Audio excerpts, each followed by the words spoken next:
लेकिन वो 2013 का जो बम ब्लास्ट गांधी मैदान में नरेंद्र मोदी जी का रैली और वहाँ पे आपका मौजूद होना, उस घटना को आप अपने नज़र से किस तरीके से देखते हैं? एक तो बीजेपी के जो संगठन है उसके ऊपर हम लिखना चाहते थे। मैं भी गया कारगिल वॉर में, लेकिन 2013 अक्टूबर की ये बात है और गांधी मैदान में जब मैं मौजूद था और मेरे सामने ब्लास्ट हो रहा था, इंडियन सोशल साइकोलॉजी की जितनी प्रोफाउंड अंडरस्टैंडिंग, जितनी गहन समझ गांधी जी को थी, उसके बाद हमें दूसरे नेता मोदी जी ही दिखाई देते हैं। बार ये एहसास हुआ कि इस मैदान से मैं शायद जिंदा निकल पाऊंगा कि नहीं। मेरी वाइफ का फ़ोन आ रहा था बार बार कि आप लोग वहाँ पे हैं, ब्लास्ट हो रहा है। उसके बाद भी विचलित हुए बगैर आप जनता से ये कहें कि आप गांधी मैदान से जब जाएंगे तो आपका झगड़ा हिंदू मुसलमान का नहीं है, पॉवर्टी का है। वैसे हम सच बताएं तो रोल मॉडल लायक तो हमारा कुछ भी नहीं है, बल्कि आप रोल मॉडल ज़्यादा हैं,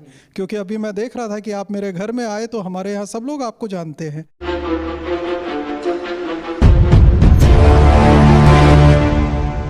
मेरे हाथ में एक किताब है जिसका नाम है the architect of the new BJP, और उसको लिखने वाले कोई और नहीं अजय सिंह जी हैं, जो वर्तमान समय में राष्ट्रपति जी की प्रेस सेक्रेटरी हैं। अब बिहार से ताल्लुक़ रखते हैं और लखनऊ के लेबर कॉलोनी से उठ के यहाँ तक पहुँचे हैं। इनके जीवन पे भी चर्चा होगा, लेकिन सबसे पहले इस किताब पे हम लोग चर्चा करना चाहते हैं, क्योंकि इन्होंने द का प्रयोग जो है 2 जगह किया है, द आर्किटेक्ट, और मैं सिविल फील्ड से हूँ, और द न्यू बीजेपी, और the architect of the new BJP Narendra Modi ji. तो पहला सवाल आपसे जो है इस किताब के ऊपर ही है और इस किताब के नाम के ऊपर ही है कि आपने ये किताब क्यों लिखा और इस किताब का नाम जो है the architect of the new BJP क्यों दिया?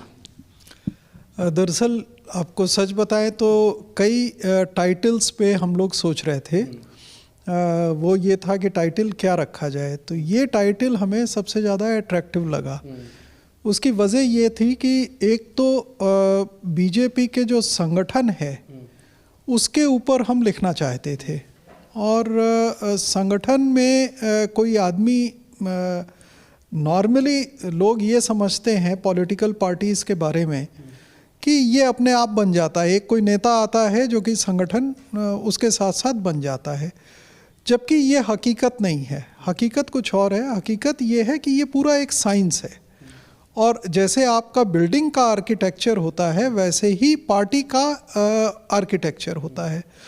तो आखिर ये बना कैसे, तो हम उस पर चूँकि लिख रहे थे तो उसके लिए ये नाम हमें सबसे ज़्यादा मौजू लगा, सबसे ज़्यादा अच्छा लगा, और इसके बाद हम लोग ने ये डिसाइड किया कि यही नाम रखा जाए। अच्छा, इसमें आपने लिखा है कि जनमानस को गांधी जी के बाद अगर किसी ने सबसे अच्छे ढंग से समझा तो वो भारतीय राजनीति में जो है वो नरेंद्र मोदी जी। तो ऐसा क्यों लिखा और ऐसा मोदी जी के अंदर आपने क्या देख लिया? देखिए, ये हमने बड़ा सोच के लिखा था, क्योंकि हमारा कहना ये था कि इंडियन सोशल साइकोलॉजी की जितनी प्रोफाउंड अंडरस्टैंडिंग, जितनी गहन समझ गांधी जी को थी, उसके बाद हमें दूसरे नेता मोदी जी ही दिखाई देते हैं जिनको इतनी समझ है। अब आप पूछेंगे कि ऐसा क्यों?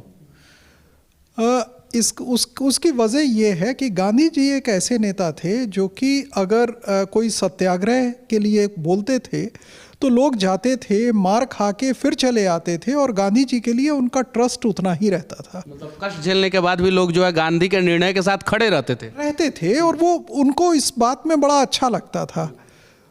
उसके बाद हमें कोई दूसरा नेता ऐसा नहीं दिखाई देता है जिसके डिसीजन पे जनता को कष्ट हुआ हो और जनता ने उसको बोला हो कि नहीं, हमारा ट्रस्ट उतना ही है। मोदी जी दूसरे नेता दिखाई देते हैं कि जिनके डिसीजन के बाद अगर जनता ने कष्ट भी सहा है तो उनका ट्रस्ट लेवल कभी भी नीचे नहीं गया। तो एक सवाल जो है आपके ऊपर आते हैं। एक साधारण से परिवार में जन्मे, माता पिता जो है सीवान से, जन्म आपका हुआ लखनऊ के एक छोटे से मतलब कि जगह पे, लेबर कॉलोनी से आपने शुरुआत किया, पढ़ाई किया वहाँ पे, उसके बाद से रिपोर्टिंग किए। बिहार में भी जो है आप रिपोर्टिंग किए, इकोनॉमी टाइम में रहे। जन्म से लेके यहाँ तक के सफ़र को आप चंद शब्दों में कैसे डिफाइन करेंगे? देखिए, बड़ा साधारण सा सफ़र था हमारा। नहीं, साधारण सा आपके नज़र में था, लेकिन कहीं नहीं तो कहीं बहुत सारे युवाओं के नज़र में जो है आप रोल मॉडल है। इसलिए भी क्योंकि जिस जगह से आप आते हैं, शायद उस समय आपको उम्मीद नहीं होगा कि एक समय जो है मैं पत्रकारिता करके जो है राष्ट्रपति महोदया का प्रेस सेक्रेटरी बनूंगा। तो आप उसको डिफाइन कीजिए ताकि जो है युवा जो है मोटिवेट होकर आपसे कुछ सीखे। नहीं, वैसे हम सच बताएं तो रोल मॉडल लायक तो हमारा कुछ भी नहीं है, बल्कि आप रोल मॉडल ज़्यादा हैं। क्योंकि अभी मैं देख रहा था कि आप मेरे घर में आए तो हमारे यहाँ सब लोग आपको जानते हैं। चूँकि नए मीडिया से हम उतना वाकिफ़ नहीं हैं, तो हमें थोड़ा सा दिक्कत होती है नए लोग को पहचानने में। पर आप इसी उम्र में जितना जाने जाते हैं, हमें नहीं लगता है कि हम लोग इस उम्र में इतना जाने जाते होंगे। हम लोग लिखते थे और कुछ लोग जो अखबार देखते थे, उनमें कुछ लोग जो हमारा आर्टिकल पढ़ते थे वो जानते थे। तो कोई रोल मॉडल वाला हमारा कोई ऐसा रोल नहीं है, तो उतनी दूर तो हम नहीं सोचते हैं। हम एक साधारण सी यात्रा थी जो कि जीवन की यात्रा है, वो चलते हुए यहाँ तक ले आई। यही शायद से इनके विचारों को और इनको महान बनाता है। इस सफ़र पे पहुँचने के बावजूद भी बोल रहे हैं साधारण सी यात्रा, और बहुत सारे लोग इस मुकाम पे पहुंचने के बाद जो है अपने आप को आसमान में जो है वो खड़े कर देते हैं, जबकि वो होते नहीं हैं। एक और सवाल, पटना गांधी मैदान बम ब्लास्ट, और वहाँ पे जो है आप मौजूद थे। बहुत सारे जगहों पे दंगों पे आपने रिपोर्टिंग किया, बहुत सारे जगहों पे जाके जो है भिन्न भिन्न सिचुएशन पे जहाँ पे रिपोर्टिंग करना जो है एक मुश्किल काम था, वहाँ पे आप गए, वहाँ से खबरों को निकाल के लेके आए। लेकिन वो 2013 का जो बम ब्लास्ट गांधी मैदान में नरेंद्र मोदी जी का रैली और वहाँ पे आपका मौजूद होना, उस घटना को आप अपने नज़र से किस तरीके से देखते हैं? देखिए, ये 2013 की बात है, और ये बात आप सच कह रहे हैं कि मैं शायद यूपी में 90 के दशक में, 80-90 के दशक में दंगे बहुत होते थे, बिहार में होते थे। तो मैं दंगों में बहुत गया हूँ, और उसके बाद मैं दिल्ली में आया तो वॉर में भी गया, कारगिल वॉर में। लेकिन 2013 अक्टूबर की ये बात है, और गांधी मैदान में जब मैं मौजूद था और मेरे सामने ब्लास्ट हो रहा था आईईडी का, तो मुझे पहली बार ये एहसास हुआ कि इस मैदान से मैं शायद ज़िंदा निकल पाऊँगा कि नहीं। मेरी वाइफ का फ़ोन आ रहा था बार बार कि आप लोग वहाँ पे हैं, ब्लास्ट हो रहा है। हम उनसे कहते थे हाँ कुछ हो रहा है, लेकिन कोई ऐसी बात नहीं है। पर जिस तरह की भीड़ थी उसमें स्टैम्पीड हो सकता था, हम जहाँ खड़े थे वहाँ पे ब्लास्ट हो सकता था, पूरे गांधी मैदान में रह रह के आवाज़ आ रही थी।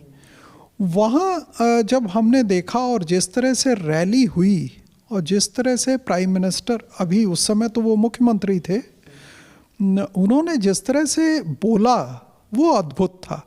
और वो मुझे आज ब्लास्ट के बीच में आपको जो है उस समय के मुख्यमंत्री और वर्तमान समय के प्रधानमंत्री नरेंद्र मोदी जी की कौन सी बात जो है दिल को छू गई? नहीं, दिल को छूने के अलावा आप देखिए कि वो जो सैगैसिटी जिसे कहते हैं कि आप अपने को आपको मालूम है कि क्या हो रहा है, लेकिन उसके बाद भी विचलित हुए बगैर आप जनता से ये कहें कि आप गांधी मैदान से जब जाएंगे तो आपका झगड़ा हिंदू मुसलमान का नहीं है, पॉवर्टी का है। हिंदू भी पॉवर्टी से लड़ रहा है, मुस्लिम भी पॉवर्टी से लड़ रहा है। तो आप यहाँ से जाएंगे तो आप ये याद रखिएगा। ये मैसेज देना, और वो मैसेज उस समय की स्थिति में देना, ये मतलब हमें नहीं लगता है कि ये साधारण कोई आदमी से हो सकता था। तो वो जब हमने देखा तब हमें लगा कि ये तो अद्भुत है। और उसको आपको याद होगा कि नीतीश कुमार उस समय थे वहाँ सीएम, और जब उन्होंने भी प्रेस कॉन्फ्रेंस किया तो उन्होंने भी इस बात को अप्रिशिएट किया, जबकि वो बहुत ही ज़्यादा हर चीज़ में अगेंस्ट बोलते थे। क्योंकि कोई व्यक्ति अगर वो भाषण सुन ले तो कुछ बोल ही नहीं सकता है, और वो कहीं ना कहीं ये दिखाता है कि सोच क्या है। अच्छा, बिहार का एक कल्चर है और छठ पूजा उस कल्चर का सबसे महत्वपूर्ण पर्व है, जिसमें हम लोग उगते हुए सूरज का अर्घ देके पूजा को ख़त्म करते हैं, लेकिन शुरुआत करते हैं हम लोग डूबते हुए सूर्य से। भारत का शायद कोई भी प्रधानमंत्री जो है इस चीज़ को नहीं पकड़ पाया। नरेंद्र मोदी जी ने एक बार पटना में भी कहा था कि बिहारी जो है वो डूबते हुए सूर्य की भी पूजा करते हैं, लेकिन ये वाक्य जो है उन्होंने सबसे पहले पटना में बोला था या कहीं और बोला था? नहीं, अहमदाबाद में क्या हुआ था कि बिहारी डायस्पोरा जो वहाँ पे है उसने छठ पे इनवाइट किया था मुख्यमंत्री को, तो वो वहाँ गए थे, मैं भी था वहाँ पे, और बिहार से हमारा, और अहमदाबाद मैं अक्सर जाता रहता था या गुजरात ट्रैवल भी करता था, तो मैं गया था और उसमें उन्होंने एक बड़ा छठ के बारे में वो बोल रहे थे। उन्होंने कहा कि बिहार की एक ऐसी जो बिहारी साइकोलॉजी है उसको आप इससे समझिए कि एक मात्र ऐसे लोग हैं जो कि डूबते हुए सूरज को पूजा करते हैं, और वो वहाँ से बोले, और उसके बाद खैर वो उसको रिपीट किया कई जगह। बिहार से उनका नाता एक दरअसल अगर आप दूसरे ढंग से देखें तो इमरजेंसी के टाइम का भी है।